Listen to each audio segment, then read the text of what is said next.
Okay guys, nandito na kami sa Hawaii. Ayan, so back to normal na naman. Back to work. Tapos na yung bakasyon. So, ayan, waiting kami sa luggage namin. It was a really great vacation. It's amazing.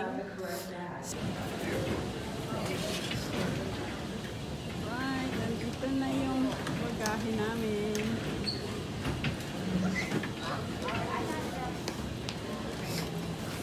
Saka lang. Ayan na.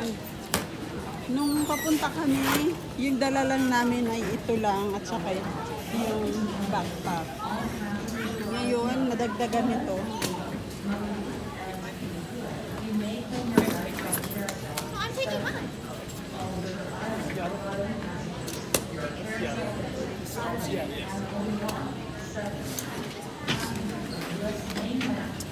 So guys, yung magsusundo sa amin ngayon ay yung father-in-law ko. Siya din yung nagatid sa amin noon. Yan. Siguro nasa labas na siya ngayon. Kakagulo na dahil kanina pa kami dito. Siguro mga 1 hour na naghihintay ng mga luggage namin. Ayan, ang daming tao. Waiting pa rin kung nasaan na yung mga luggage namin. 1 hour na kami naghihintay dito.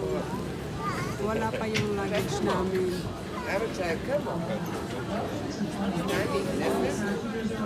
Ang dami nang nagre-reklamo. Wala pa rin. Oh my God, guys. So ngayon, nawala yung luggage namin. Napunta sa ibang airlines. So, you know what, guys? I've been traveling for how many years? This is my first time to experience na nawala yung luggage namin. Napunta sa ibang airlines. Baka ito na siya. Wala. Ayun, nagre-reklamo ngayon yung asawa ko. Ang daming nagre-reklamo. Ang dami kasi hindi nila maano yung mga luggage nila. Hindi lang kami. So, ayan guys, yung bag namin ay sinakay ng ibang airlines na galing sila ng San Francisco. Ayan. Take them this stuff, come on, you got here. Saw them pull our bags already, right?